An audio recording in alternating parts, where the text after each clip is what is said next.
How's it going, guys? Chip here. Welcome back to another Pokemon TCG video where today I am joined by three special guests. We are going to be talking about the expected meta for a lot of the upcoming events this weekend. Of course, there's the Atlantic City tournament. There's also a special event happening in South America, as well as the European regionals happening in Cologne.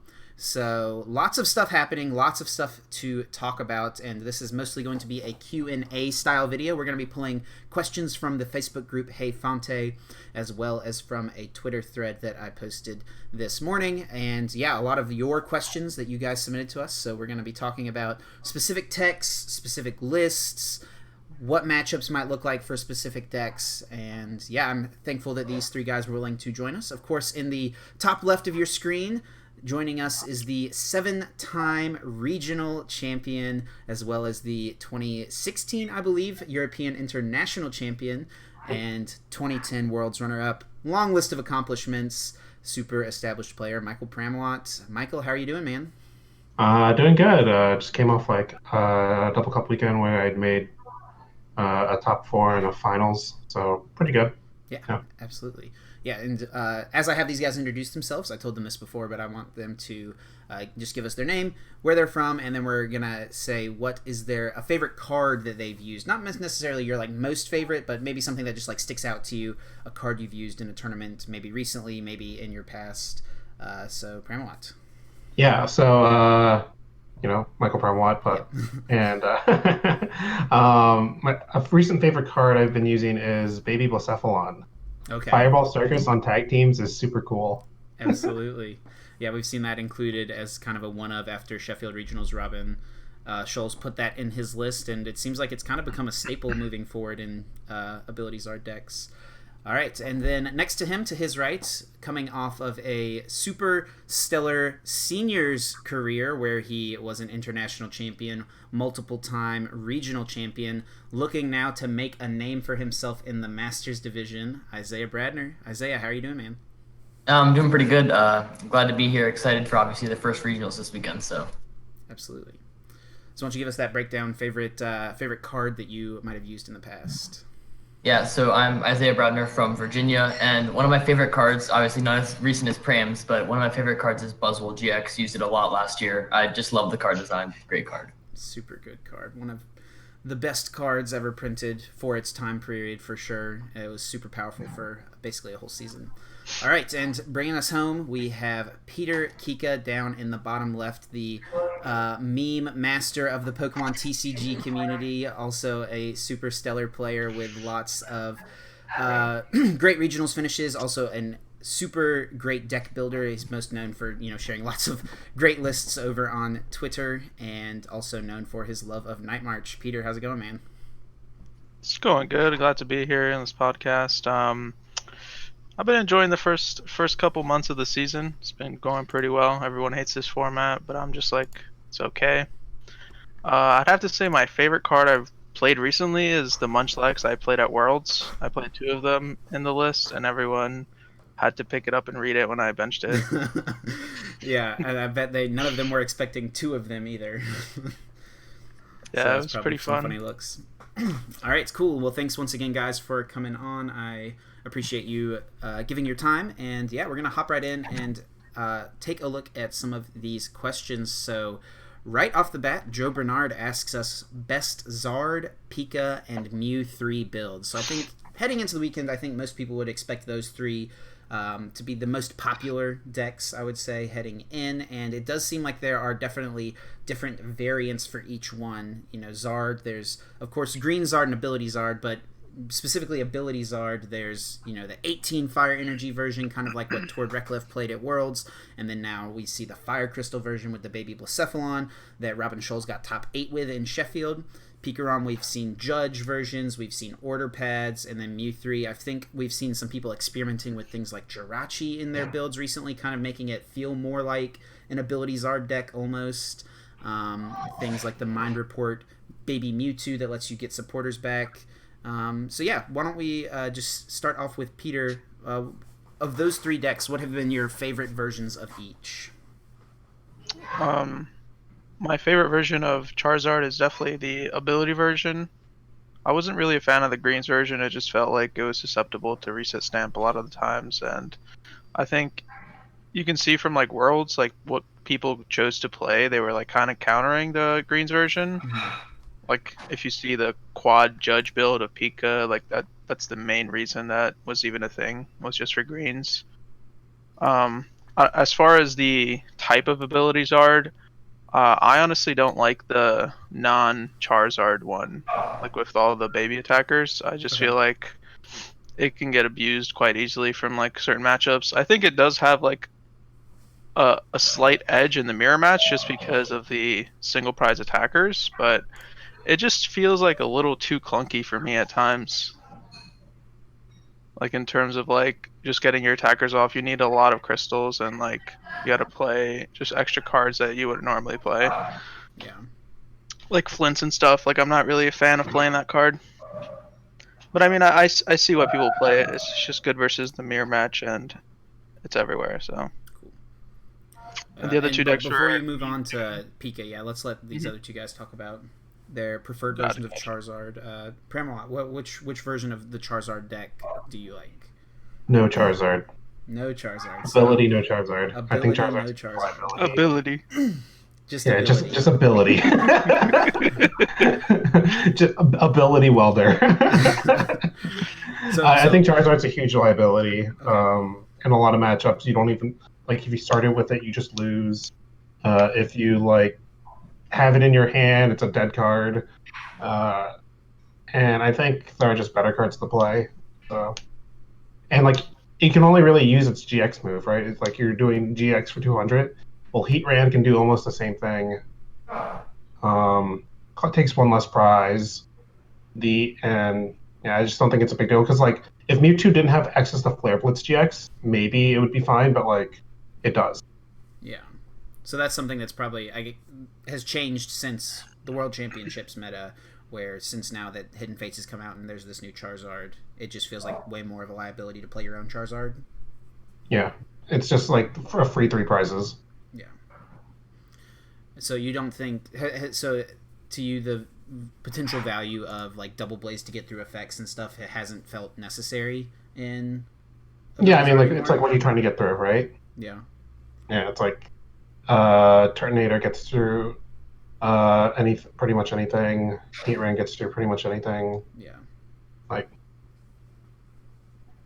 Makes sense. Yeah. Makes sense. All right, Isaiah, favorite Charizard, I guess, or fire variant if you're going the way of Pramawat here. Yeah, I agree with Peter. I like the Richey Zard. I think that I agree the non-GX one is a little bit better against Mirror, but kind of as he said, it felt more clunky. You kind of have to draw better at certain times. I actually like the version with no or low crystals and super high energy a lot better. Okay. I think that having the option to Victini late game, or if you play Flareon, having both those options late game for one shots is extremely powerful. And I haven't played a ton with Baby Bomb, but whenever I played with it, it always felt like I was never able to draw enough crystals to really take advantage of it on the certain turns. Especially if I was trying to close out the game with it, they would spam me to a lower hand size. It'd be hard. The deck doesn't have a great way to draw in the last turn of the game. So I like the Charizard 18 energy, 17 energy.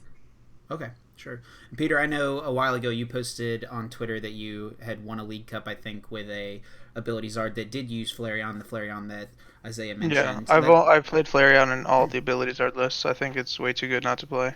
So why don't you talk about like what makes that card super good in ability Zard? Because I think that's something that a lot of people haven't really seen, and I haven't seen included in most ability Zard lists at this point. So the option to like the main use that I like ended up keeping it in the deck with long term is because it's really good versus Malamar.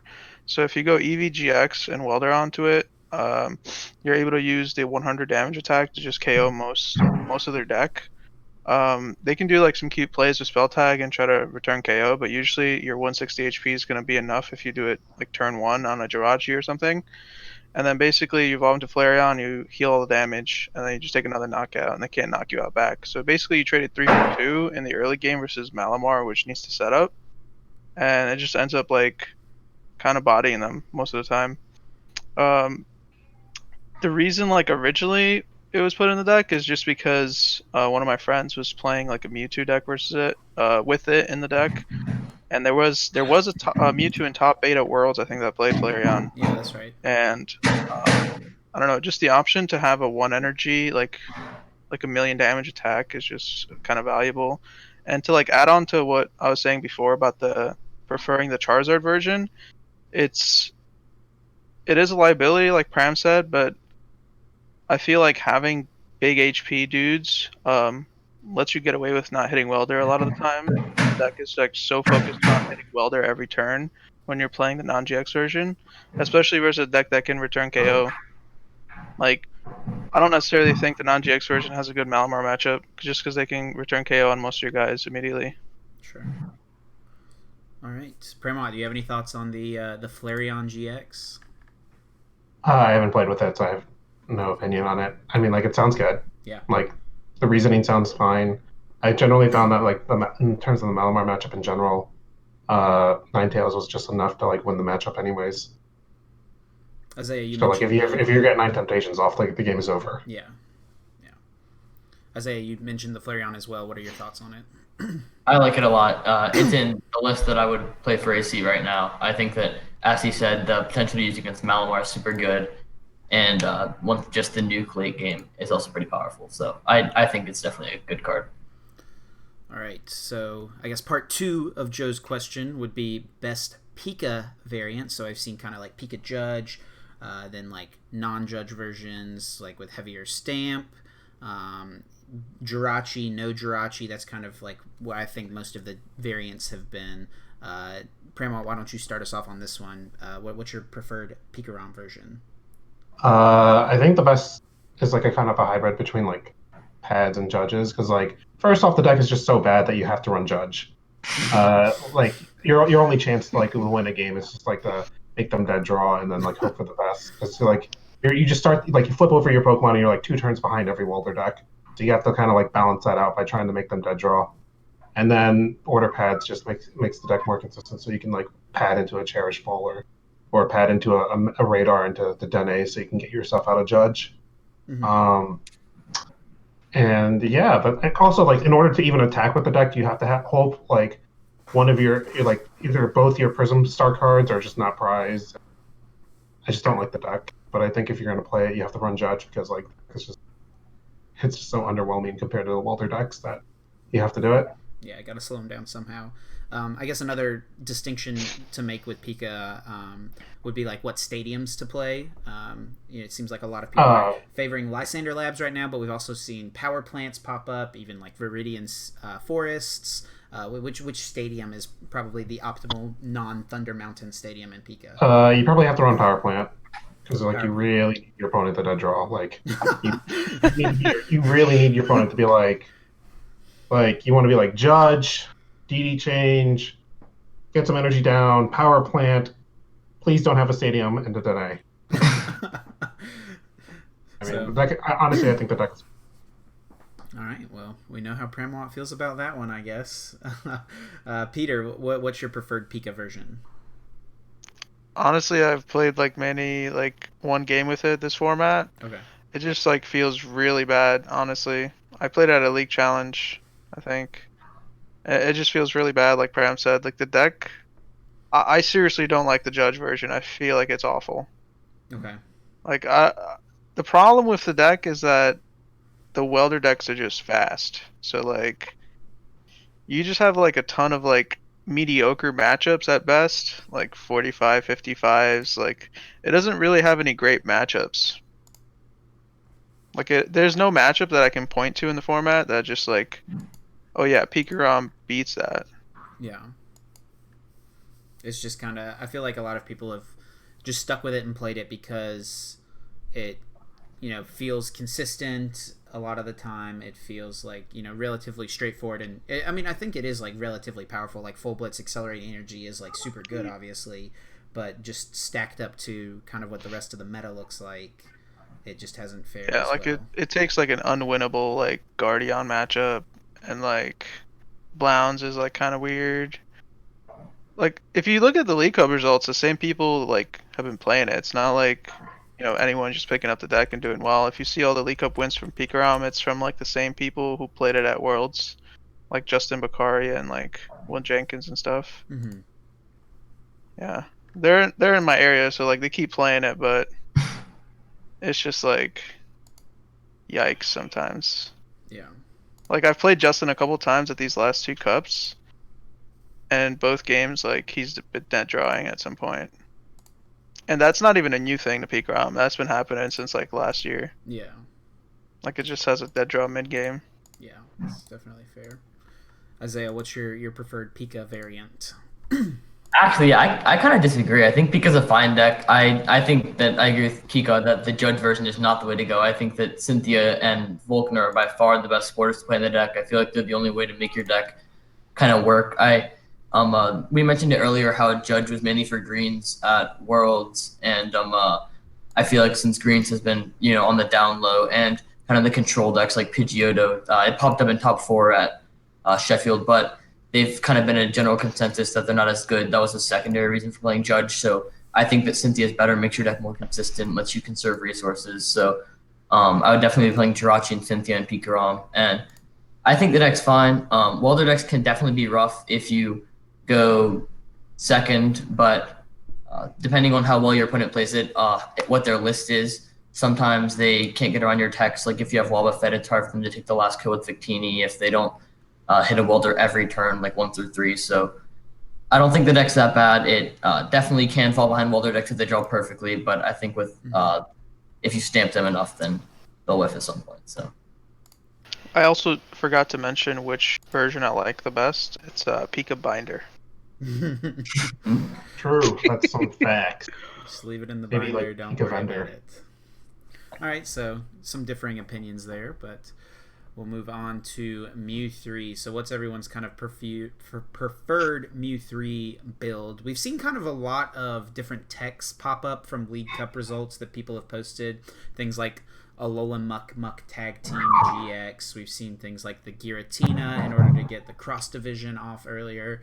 So what are some of your preferred texts in Mew 3 thus far? Isaiah, why don't you start us off on this one? Honestly, I haven't played a ton of Mew 3 as much as I've played with the other decks, but from what I have played of it, I definitely think that Wobbuffet is a tech that you should be playing. I think that Victini is too hard for you to usually overcome in most of your games, so especially without your deck having Stamp in it. And Henry played 1 in his second place list, but you have the 1-0 Stamp. It's hard to limit their hand size, so I feel like them getting off the Victini happens almost every game without the Wob, so that can definitely slow them down a turn.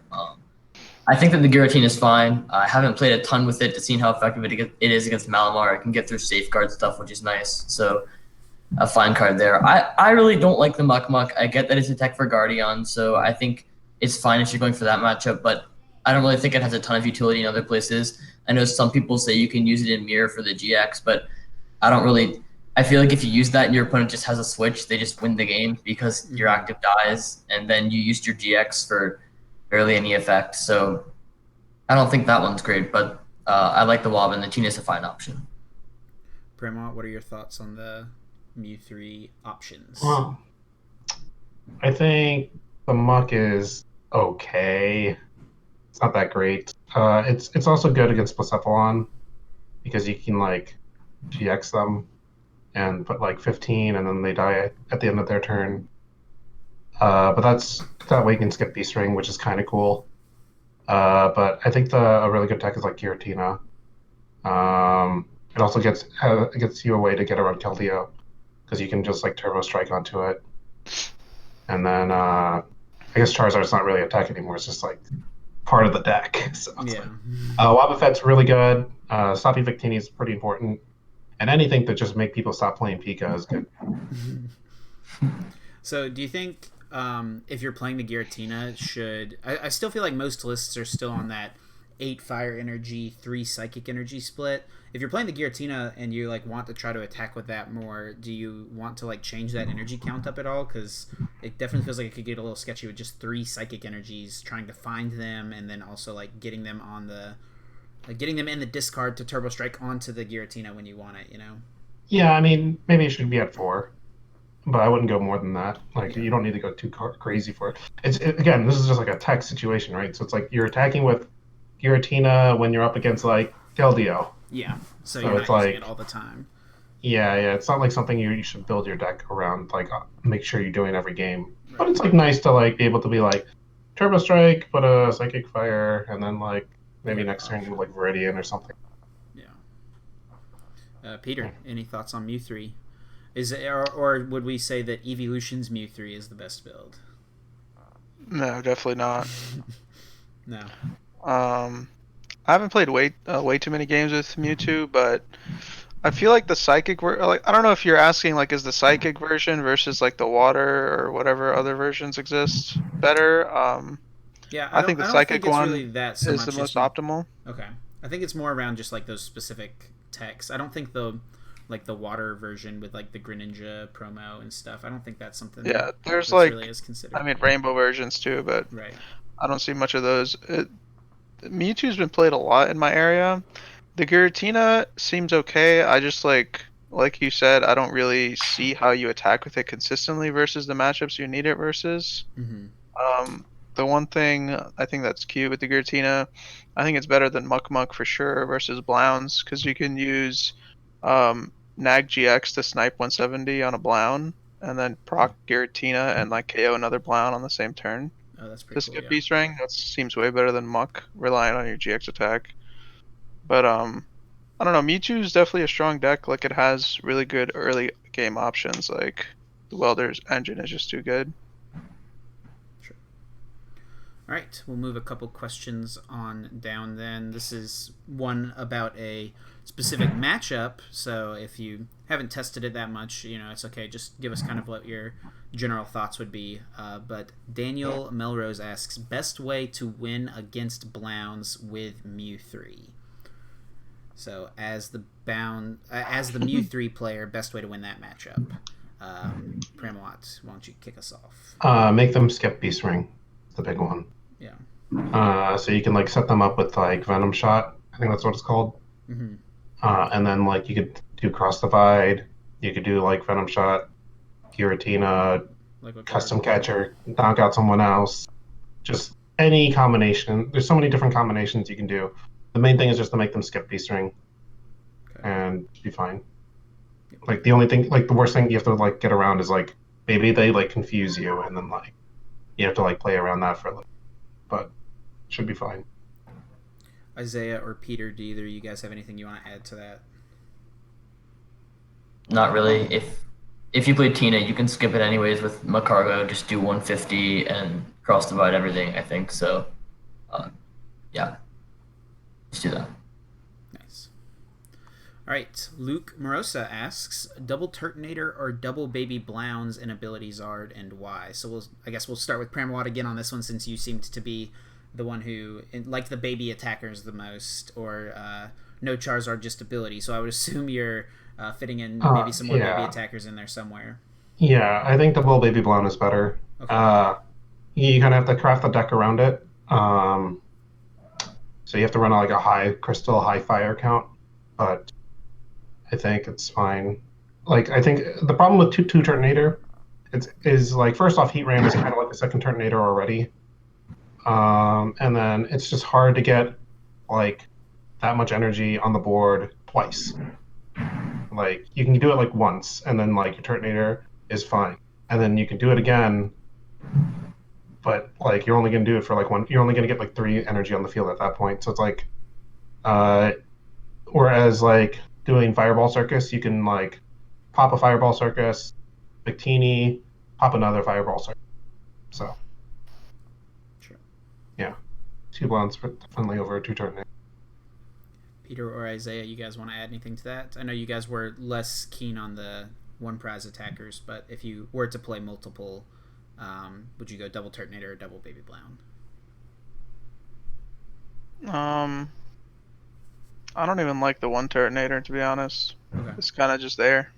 Mm-hmm. So you're going like no Baby Blound, no Turtonator? Yeah. Who needs them, right? The Turtonator is the best. The best use of Turtonator is Guardy. Yeah. And then it's kind of just like whatever. And it feels like that's probably already a pretty good matchup, right? So. All right, Isaiah, do you have a preference, double Turtonator or double Baby Blown? I haven't really played it as much as you said. Pram's logic made sense, so probably listen to what he said. Gotcha. Go with Pram. All right. Luke also asks, Jirachi, Stellar Wish, and Mewtwo box. So this is kind of something I've seen popping up here and there, people like testing around with this. It almost makes Mewtwo box just kind of feel like Ability Zard to me, where you're like basing your deck around like trying to welder every single turn, but you're able to use the new Charizard GX, so it feels like you need less in play to get those big one hit KOs, because you don't have to double welder onto Charizard or onto Pokemon so that you can Turtonator to do 300 damage. So yeah, have you guys given any thoughts to Stellar Wish, Jirachi, Mewtwo box? Do you think that's something worth exploring? Isaiah, you got thoughts? I think it's fine. Some people played it at Worlds. One reason I don't think it's amazing is because one, it takes up slots in your deck. You can just kind of cut the Pokegears for the Jirachis, but then you really want slots for Escape Boards. You kind of want a third switch in your deck. Just 2 switches fine, but a lot of your Pokemon have are not going to be moving out of the active otherwise. And then another thing is you most likely have to switch from treasures to comms. If you do that, maybe you can just try to draw into your Jirachi, but that doesn't seem super consistent. And I think that treasure is kind of important for the deck to have multiple outs to discard your GXs past the Dene, because you don't always have the option to grab the Pokemon and the Dene at the same time. You can always hearth it away, but it's just nice to have the versatility of getting the energy for Solgaleo and stuff in the discard. So For sure.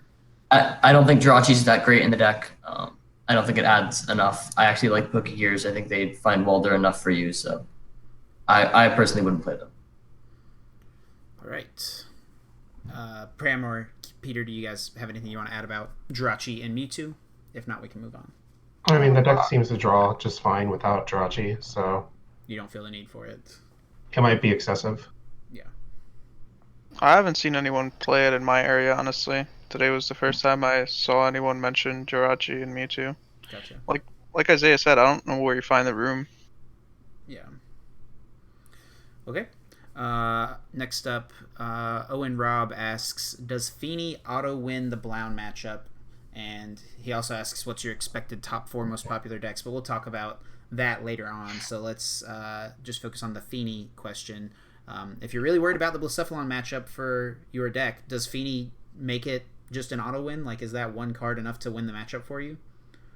Peter, what are your thoughts? Probably, honestly. Card's super good. I don't know if it's super good in general, but it's like super good versus Blacephalon. Right. In my area, every Blacephalon player plays it in their deck. Like, it doesn't make sense to me. And then no one else plays it. Like, they're just like trying to kill each other, dude. I lost to Blowns in top 8 at the cup this past weekend, and he was playing it in his deck, and there was like only one other Blown, and he was also playing it in his deck. So they're just like, I don't know. Maybe they have respect for each other or something. They're just like, the only one who can beat me is me. The problem with Blown is, like, if they draw like really well, you just lose. Yeah. Well, as if Blacephalon draws really well, the opponent just loses, you mean? Yeah. Like whatever you're up against? Yeah. I think you can have a Feeney, and like if they draw like the nuts, they still win. Gotcha. Isaiah. Yeah, but what if you're up against 3 Feenies? Oh no. Alright, no. If Rescue Stretcher was in the format, then like Blacephalon might go extinct. 1 Feeny, 1 Stretcher, the game is over. You just can't. Yeah. At some point, another Pokemon can pick up the slack for the 3rd Feeny, but. All right. Next question. We already kind of talked about abilities art a little bit. Okay, is it all right? Tran asks here: is it recommended to tech 1 Feeny, 1 Hoopa, 1 Mew in every deck that can effectively use them? So those do seem like kind of the 3 tech Pokemon that people are swapping in and out of lists. You see abilities art play some of these sometimes. You see Pikarom play some of these sometimes. So which of the 3 do you guys find most effective going into like such a big field, especially like a regional championship or a big special event? Which of those 3 would you guys say is most effective heading up this weekend? Isaiah, why don't you kick us off?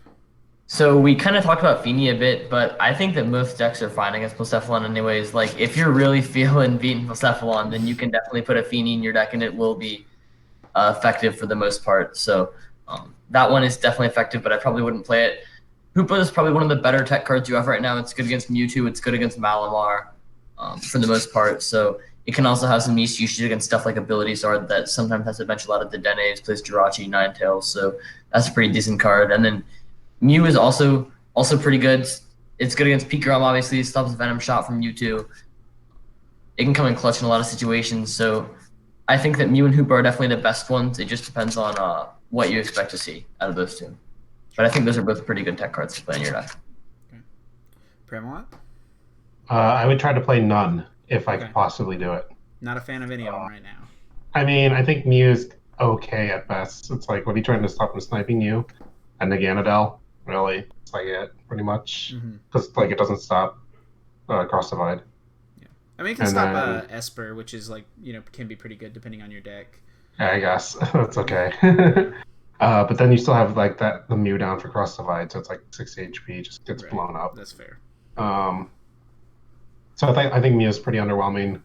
Unless like you have like no idea how to ever play against Pika, like you just completely lost in that matchup. Then I guess Hoopa has been underwhelming. I mean, it's kind of cool, but the one energy attack is kind of underwhelming. I guess I can snipe off Jirachi's turn 1 going second, which is pretty nice. But at that point, I don't know if I would call it a tech card rather than just like a card that's like decent. And then Feeney is very situational. Right. Like it's either like a completely dead card or like the best card in your deck. Yeah. Totally useless, or it's gonna win you the matchup. So yeah. So that one's like a complete meta read.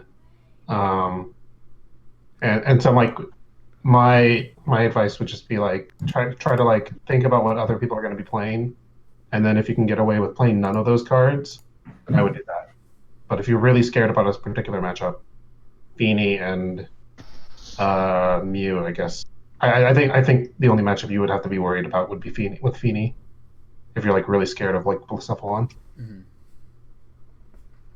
right, and Peter, which of the three? I'm gonna rank them. All right. Number 1, Hoopa, by a wide margin. Okay. I just prefer crushing Malamar players' dreams. The Feeney is by far the last one. Like, it only has one specific use, in my opinion. Like, it's super niche versus the ability Zard when they bench the Baby Blown. But besides that, it's kind of whatever versus everything. And then the Mew is just kind of like a neutral tech, in my opinion. Like, you don't really need it, but like most decks that play like a Psychic Search play it. Like, Malamar just plays it like by default. They don't want to lose to snipe stuff. So if I were playing one of those, I'd probably play the Hoopa. If I was playing the non Charizard like ability deck, I would be playing 2 Hoopas. Okay. Interesting. All right. Next question up. This is the first question about Guardian. We haven't talked about that yet. Eddie Tavi asks, will Americans copy the EU winning Guardian lists or not use it because of the differences in the American meta? So the EU Guardian list, of course, opted for no super scoop ups, no mixed herbs. The only healing cards were the few Great Potions. I think it was just 3 Great Potions, if I remember right, and then also Sanctuary GX from Xerneas GX, another pretty good healing option, of course. So as far as Guardian goes, do you think Americans will copy David's winning list from Sheffield, or do you think people will tend to favor things like the super scoop ups? Pramawat, why don't you kick us off? I think just copying the deck, like if you want to play Guardian, is pretty good. Like the deck seems fine. Fairy Charms are like situationally busted. Right. So, and you can like auto win a lot of decks. I think the deck is fine. I just think it like loses any Charizard deck. So, good luck. Yeah, that's like something we talked about when we did the last meta discussion. Was just like Guardian seems so good against so many of the decks in the field, but you just like take a hard L to Ability Zard, and like there's really not much you can do to fix it.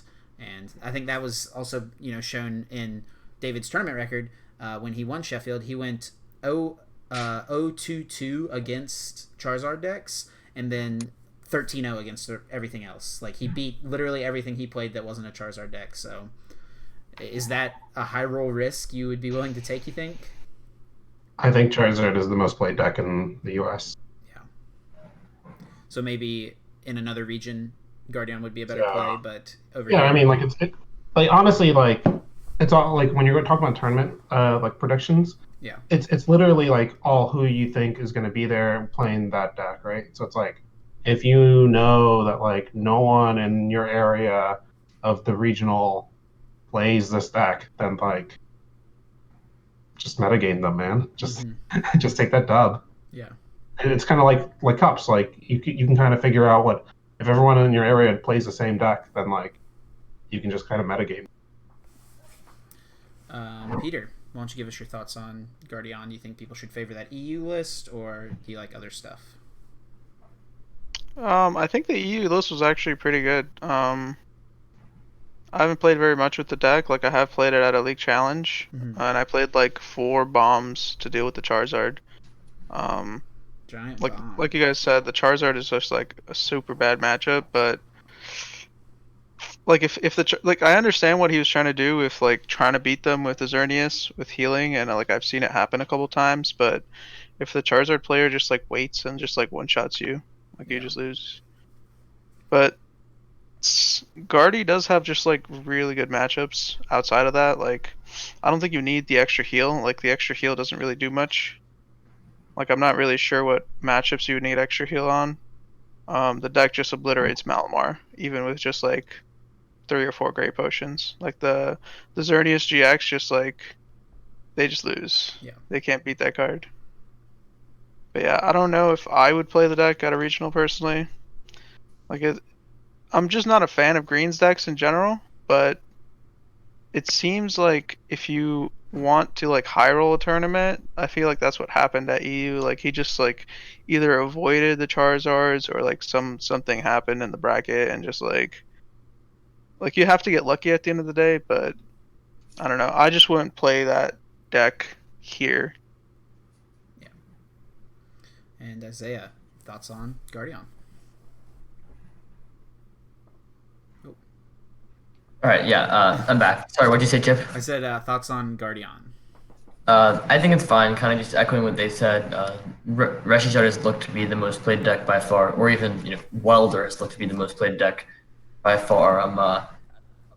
So I kind of expect that to continue into the regionals, which I personally wouldn't play Guardian, as they said, but if you're feeling risky, it's a fine play. It can take down most stuff that obviously is not the Welder deck. It takes down pretty much everything that isn't them, so yeah. It's good besides that one factor. Gotcha. All right. Next up, Gabriel asks, is Malamar actually that good? And do you think Stealthy Hood is worth the inclusion in the deck to block Ninetales from bringing them up? #HoodGang. So I know Pramawat has played some Malamar at his cups. I know Peter has played a little bit as well. I'm not sure if Isaiah has or not yet, but I have not. Okay. But Peter, why don't you kick us off? What are your general thoughts on Malamar? Is it a good deck? It totally flopped the World Championships, but it has seen a huge uptick in play in the last 3 or 4 weeks through League Cups and stuff. So yeah, Peter, Stealthy Hood, no Stealthy Hood, Malamar or no? Okay. First, let's set the record straight. I have not played Malamar at a single tournament. Okay. And it will forever stay that way. I posted this list with Stealthy Hood the other day. It was mostly a meme, just to troll a little bit with the people who love Malamar. Mm-hmm.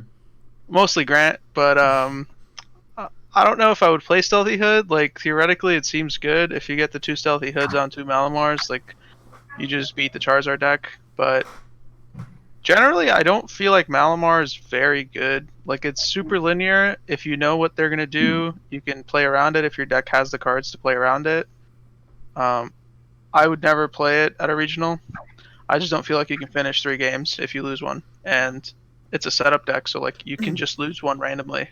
Yeah, that's definitely a discussion we've had. Is Grant talking about the deck is like best of 1 versus best of 3, 50 minutes. Yeah. Like you can't. It's really tough to finish 3 games in 50 minutes. Another thing is like I've been seeing people say that people have optimized Malamar and like made the optimal list now, like after Worlds, after it flopped. Mm-hmm. And honestly, I just don't think that's the case. I think that just the meta shift is what's giving it like better results currently. Sure. Like strictly the meta shift, like just the decks being played. Like if you see the decks being played, it's less Pikarom, more Blounds, and more Ability Zard, which it has really good matchups versus. Gotcha. Michael, why don't you give us your thoughts on Malamar? I know you told us that before we started that you've played it to a couple cups. So how's that worked out for you, and what are your thoughts? All right. So I'll just kind of give you my cup breakdown of what happened. All right, let's hear it. It's really a story of Malamar in general, really. Okay. So first game I play with it, I immediately dead draw and lose instantly. And then I high roll my next 4 games, make top 8, win game 1 against Ability Zard, and then dead draw 2 more times to lose the set. And then I was like, maybe I could have played some different cards to make some matchups better. I'll try it again the next day, right? So I played it again the next day. And then I proceeded to only win. I dead drew game 1, but I only won because my opponent bench locked himself, and then I eventually just stamped, planted, and then went from there. And then games 2, 3, 4, I dead drew again, and it was the worst deck I've ever played. Literally the worst. Unplayable. And that's just really how Malamar is as a deck compared to the other welder decks, and I guess it's better than Kica. Okay. You got that. So I would hope it was a little better than Kica after hearing how much you loved Pikarom at the beginning. And as to the point of whether you should play Hood or not, right? Yeah. I can't find more consistency cards to play, so I don't know what you're cutting for the Hood, because I've shoved everything into anything that says draw a card or any type of That's search. the thing about Malamar, dude. You just abandon trying to make it consistent, and you just sack your opponent. I don't even know how people are getting Inkays down. I can't do it. Dude, you should ask Chip and Grant, man. I don't know how they do it. I will admit, when the games you win feel real good. You're oh yeah, I used Giratina over and over. I spell tagged them all over the place. I even got an Espeon Deoxys hit off. Ooh, it felt so good, right? And then the other games you're Catch Psychic, Hypnosis. Oh, I lost? Okay. Yeah. Yeah. I mean, I've played Malamar, I think, at 4 cups now, and Grant obviously has played it a lot more than me. I've played some other decks at my other cups, but I've won a cup with it. I've got second at a cup with it, and then I think a top 8, and then I went 3-3 at my cup this past weekend. So it's like you said, whenever you set up really good, it feels so good. When you start a Jirachi, you get a Lily for 6 or 7 turn 1, you feel unbeatable, right? But if you don't start a Jirachi, if you have to hope to find a supporter turn 1, you can definitely just have those awkward hands. But stuff like that can also just happen with any deck. I would argue that I feel like Ability Zard feels like that sometimes, where you open up, you start Dedenne, you have Crystal Fire, Skateboard, Switch, you get clunky hands with these decks as well. I would argue it's more susceptible for Malamar because they don't play Cherish Ball. Yeah, they don't play sure. Dedenne. No Dedenne, absolutely, yeah. There's so many hands with the other decks where you're just at least I got a card that can search for the Dedenne, right? Right. Malamar goes, at least I got a card that can search for Inkay. And that doesn't draw me any So cards. that's the big difference. Yeah. They can't even search for Jirachi that easily. Yeah. All right, Isaiah, do you have anything you want to add about Malamar? Do you think Stealthy Hood is good in the deck? I don't really think it's great. It's a fine inclusion versus Ability Zard, but I feel like if you set up, then if you draw well enough, then you can win that matchup anyways. So I haven't played the deck a ton though, so I don't really have a ton of strong opinions on it. Yeah, I'll say I think I've probably played the deck the most of anyone in the discussion right now, but to me the matchup has felt pretty close, but I don't think Hood would actually help the matchup very much. What I think is honestly better for Malamar in the matchup is to spell tag your Malamars, and then you lose them, of course, like if they get Nine Temptations brought up knocked out, but you get that spell tag damage, and you also keep your Giratina with 3 energies on it, because if they're knocking out Malamar, then they're not knocking out your energy. So you keep your energy in play. You have a turn to find like another Inkay. So usually if you can like just spell tag a couple Malamars, and if they chase it down and still hit it, then you can use things like Mew and Esper to target down the Ninetales to make it a non-threat later in the game, and then close out the game without Hood. So personally, I have not found Hoods to be necessary, but the matchup is, I think, Grant thinks the matchup's free, of course, but I think the matchup is close. Grant only has 100 zeros to 0 100s. I was literally just about to say. Nothing I was in like, I don't between. think I've ever seen Grant say like a matchup is 50-50. It's either free or like auto loss. Okay, so let's continue on. A couple more questions here. Some of these are just kind of repeats of what we've already talked about. Here's a good one though. How important are acrobikes in Ability Zard? I've seen some lists cutting them, but it feels a bit clunky for me without them. Kevin asks that. So, obviously at Worlds, the list that Tord won got top 4 with, that I think a lot of people, were playing immediately after Worlds. He had the 3 acrobikes in there, but then at Sheffield, the list that the Limitless crew played had no acrobikes in favor of fitting the, fire crystals and the baby Blacephalon and all that stuff. So do acrobikes feel like something that's like necessary in Ability Zard, or is that an acceptable cut for like other, I guess, like techier things that you might need? Isaiah, what are your thoughts there on acrobike? I think it's a fine cut. I've been playing without it for most of the time I've been playing Ability Zard, and I think it's generally fine. It's a lot. I think it's worse in the crystal version because obviously you don't really want to be discarding your crystals. It is extra dig, which is always great, but you have a lot more cards in that version that you kind of want to keep in your hand. So I think that's why they played, the 4 switch, and they also cut scoop up, so that's why they upped the switch count. So they did all that. I think that just playing the more consistent, the 3 Vulpix, the comms, all that kind of stuff, I think it's better. But you can't fault anyone for playing acrobike. Just seeing 2 more cards, discard energy for Victini. Obviously it's just a good card in general, but I don't think it's needed. Okay. Peter, what are your thoughts? Acrobike, necessary? It's definitely cuttable. I mean, I've been toying with like 2. I'll be going down to 2 to fit in an extra card here and there. Like I've tried 19 Fire Ability Zard. Okay. I got second at a cup with it. I mean, besides like, there's like, X amount of cards you can try to fit. Like Isaiah said, the 3rd Vulpix, 4th Com, stuff like that. Like 1 Crystal in like the 18 Fire version. Mm-hmm. At the end of the day, just like you might have like 1 or 2 slots, and it's just like maybe one of those auto includes just to help dig more. I feel like it's slightly better than Pokegear because early game you just want like outs to draw more cards instead of just strict search at the top 7. Sure. But yeah, mid to late game Pokegear is definitely better because you're just mainly searching for welders most of the time. Mm-hmm. Yeah. All right, and Pramawat, what have your thoughts been? I know you're not playing Ability Zard, but in Ability, are those I mean, it's like the same deck, man. Yeah, it's sure, just without the Charizard. Ability. Ability. Stability.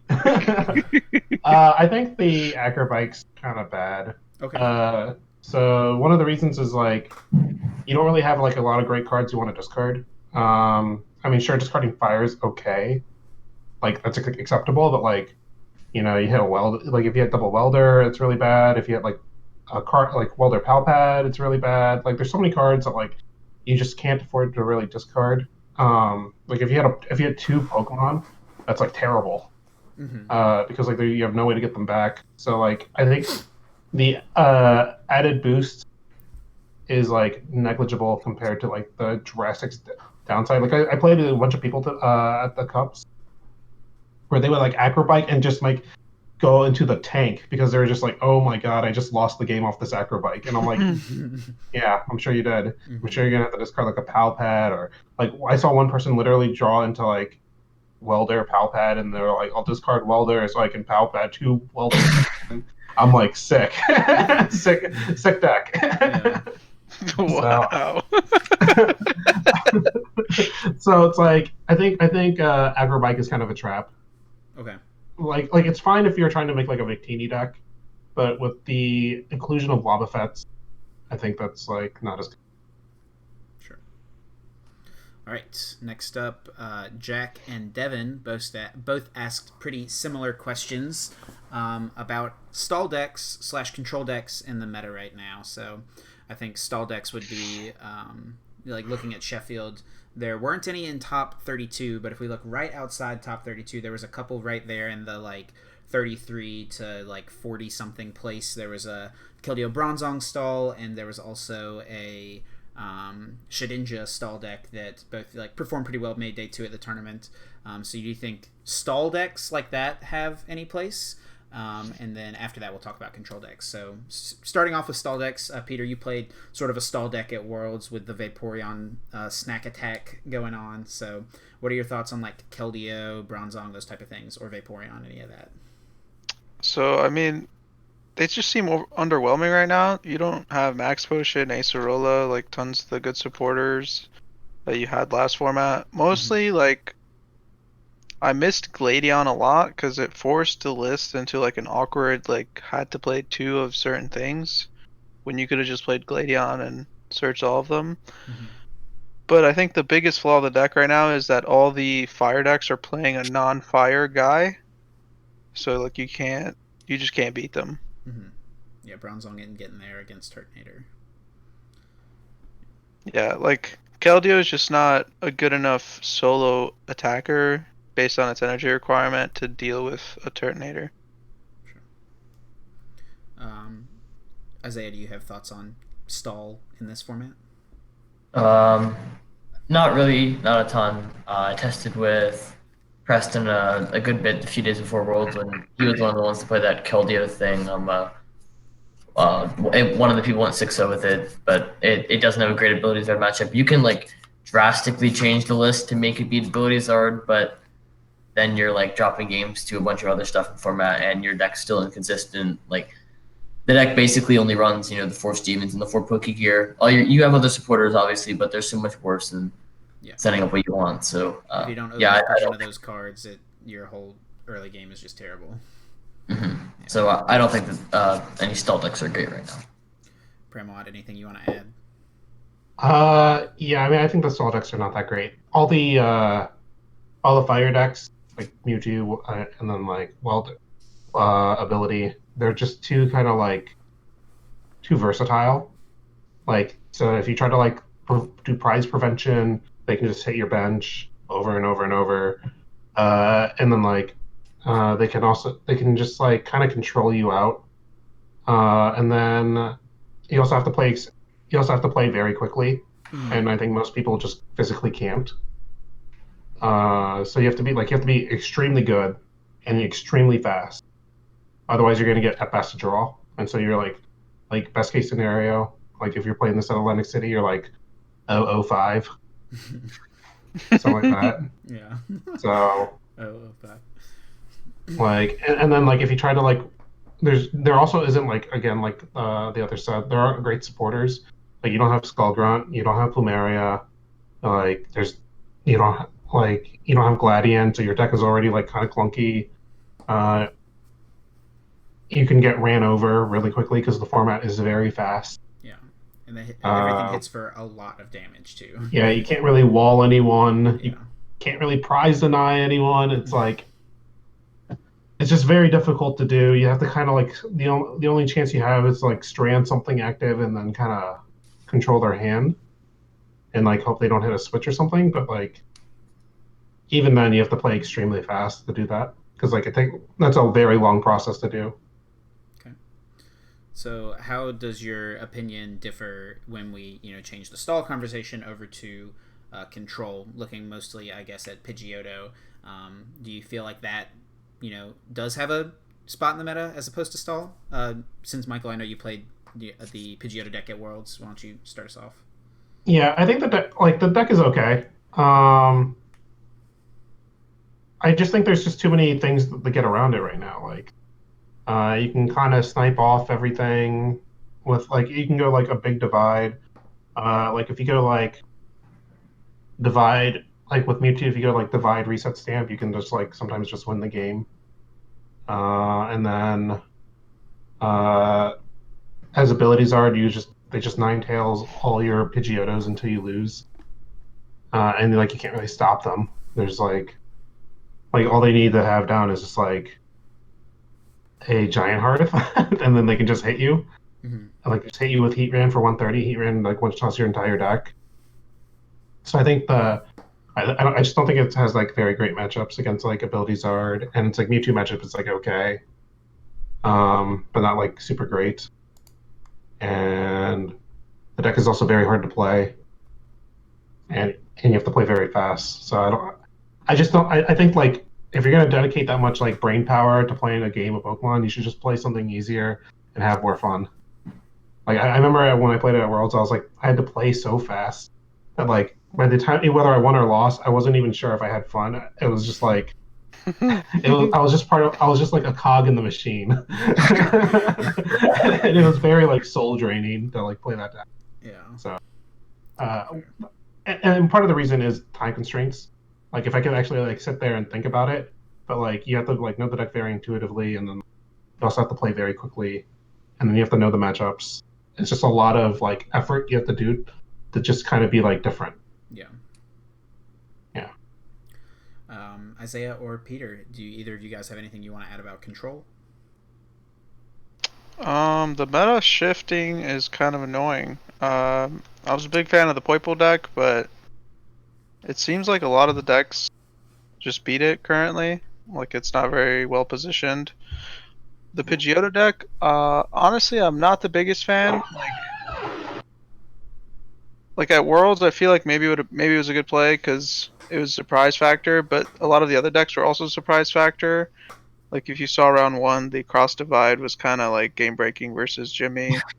Yeah. I don't know. I just feel like Malamar is also like very sketchy for the Pidgeotto. Yeah. Like in general, I feel like the Energy Excel decks just beat it. Pikarom doesn't feel that great. Like you can beat it, but if they have like the Zorora to like GX attack and like bring up their guys, it just gets like kind of sketchy for them. Yeah, In general, yeah, I don't like Pram said, I don't like feel like thinking that much, Mm-hmm. even if the reward might be there. Yeah. I will add on real quick, just to add on what Peter said. I do think the Malamar and Pika matchups are favorable for Pidgey, but you have to play extremely well, and then like your opponent, like so chances are they like if they're playing like really well as well, you'll still beat Pika, but your Malamar is like kind of shaky, but like no one will play it right, so it's you're fine on that end. But like it's still like very difficult. Like you have to like get them in like a really awkward situation that they can't really avoid, or they're just not playing the game, and in which case you're fine anyways. But I do think the deck is just too much brain power for the reward you get. Yeah. Isaiah, is there anything you want to add? I think that I haven't really played Pidgeotto at all since Worlds. I kind of, as they said, it was so much brain power. I watched Jimmy play round one and how lightning paced, he played, and even when he played, that well, that lightning pace, how he still lost the other two games because of what happened. Mm-hmm. I haven't played the deck to know if that generally happens. That could have definitely just been a fluke, based on what happened on stream. But I'm not a huge fan of the deck personally, but it's a great one, or it's a fine one, I guess, if you put that much time in. I think that Poiple's a fine deck. I've put a decent amount of time into it. I think if you draw decently, then you have the opportunity to lock out most of the decks in the format. Mewtwo's definitely rough. Pika's shaky as well, but other than those two decks, I feel like you can lock out almost everything in format. So I think that deck's fine. Not sure if I would play it simply because of the risking of prizing. I think that's one of the scariest things with the deck, kind of how we were talking about Gladian, Yeah. That deck has a lot of specific cards it has to not prize to not lose the game. So I think that that's one of the biggest issues with it.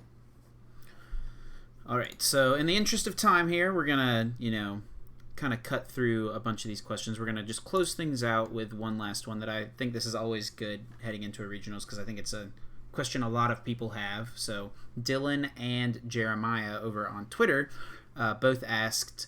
I'll just read Jeremiah's because he kind of encompasses Dylan's question, but he said best deck for making day 2 versus best deck for winning the tournament of the big decks. So of like the more popular decks that most people would be considering playing.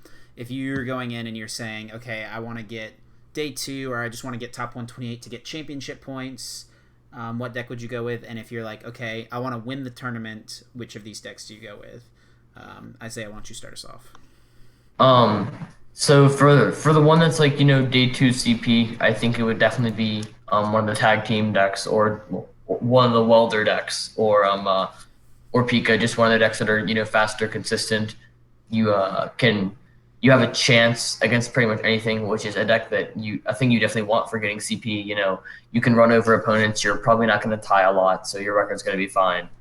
So yeah, I definitely play one of the welder decks or Kica if you're just going for CP. And for winning the tournament, I don't know. Maybe Malamore, because if you draw that well, then like you can take it down. But as we talked about, it's not a great deck overall, so it would take a lot. I'm not really sure what a great win the event play is. Maybe something like Guardian, I guess. Dodge the Richey, but I don't think you're going to be able to do it. So I'm not sure. I don't think that there's a huge difference in what I'd play to get CP or play to win the event. Yeah, for sure. Peter, what are your thoughts? Deck to get day 2 or deck to win the tournament?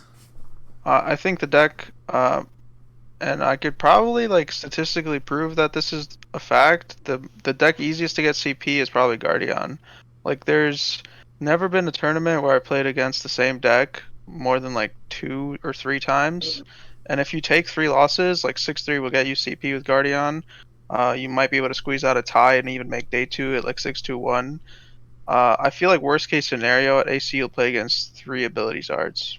Yeah, even the most popular deck in the room, like it'll be at most like so 30-something% of the room, right? Which is and even that, like I even remember when Guardians Rising dropped and like Drampa Garb was everywhere. I think it was like 21 out of 32 decks in top 32, and it was definitely the most popular deck in the room. I think I played against 1. Sure. Like. It just like usually doesn't happen. Like those statistical anomalies where you play against like 5 of the same deck is just like so rare. So like generally speaking, I would probably play Guardian to get CP, just because it has like such polarizing matchups everywhere else, and you just like take the loss to ability zard. You'll probably have like a super relaxed day. Like you'll either win or lose, and then you just chill. Yeah. And probably go gamble. The casino. But the deck to win a tournament. I just think abilities art is too good, so I would have to choose that. For sure. And if you're not playing it, you got to beat it. Yeah. Well, I mean, unless you're playing Guardian, I guess, right? Yeah. All right, Michael. Deck to get points and deck to win the event. I actually like Peter's answer for deck to get points. It makes a lot of sense. Like, if your goal is to get points, like, and then you're probably not expecting to like get day 2, or even if you do, you're probably expecting to get like knocked out. Mm-hmm. So with that being the case, an easy cop out is Guardian. I think, like, I mean, makes sense, right? You get a bunch of auto wins, a bunch of auto losses, and you just move on with your day. Yeah. In terms of decks that'll win the tournament, I definitely think it's a welder deck for sure. I wouldn't be surprised if all top 8 was all welder deck. Yeah. Honestly, yeah. Does anyone want to side bet 0 Malamar in top 8? I'm just putting it out Twitter. There. DM me. I'll take the bets. Yeah. So I think I definitely think it's going to be like, I wouldn't be like, if 1 or 2 decks that aren't welder decks make it in, they're like anomalies. But like, if there were all 8 welder decks, I'd be like, that makes sense. Yeah. I think welder is just too powerful right now. Yeah. I'm not sure which one is better between ability or U2. They're both really good, but it's definitely just a welder format right now. And I actually just read one more question that I do want to bring up before we get out of here. Tate Whistle, of course, the creator of PokeStats, asks, is Ability Zard actually the BDIF as indicated by Cup results? So if we look at the past 4 weeks of League Cup results over on PokeStats, Ability Zard has been number one all of the weeks. In the past 2 weeks, it has been 30% for September 7th, 8th, and 33% for September 14th, 15th of CP1. So that's like just a massive percentage for any deck. Is this more because, in your mind, Ability Zard is the best deck, or is it because it's just played in the most numbers, or maybe a combination of the two? Michael, why don't you start us? It's probably a combination of the two. So, like, I definitely think a lot of people jumped onto it, and the deck is relatively easy to play, despite what Grant thinks. So, you know, like a lot of people like the deck. It's like pretty easy. I mean, like, how hard is a deck that has like 14 to 18 fire energies to play, right? It's like, you're like, what kind of decisions are you making? It's like, I drew a fire energy. So I definitely think like, you know, the relatively low floor for entry is a big factor, and then the deck is just so naturally powerful that you can just kind of get in there and just take wins. And then like it was probably like a domino effect where, like, you know, the first couple of weeks a lot of people were playing Ability Zard. They saw other people playing his Ability Zard, and they're like, hey, that deck runs 18 fire, I can build that deck easy. And then they're like, wow, this deck is really good. And then because I definitely know most of my matchups at Cups this weekend were just mirror matches. Mm-hmm. It was probably 50% of my games were mirror matches. Dang. So that's like a high percentage. And like all the top decks were all welder decks. Like one of my top fours was three Ability Zards and a Mewtwo, and the other top four was two Ability Zards, a Mewtwo, and the meme Unknown Ham deck. So, yeah, I think like it's probably just a combination of just like it being easy to play and really powerful. But I definitely think Mewtwo's up there as maybe the best deck as well. I'm not sure which one is between the two of them. Isaiah, thoughts on Ability Zard? Is it the best deck? Yeah, I think so. It's the best deck. It definitely can have some consistency issues, but for the most part, it's super streamlined.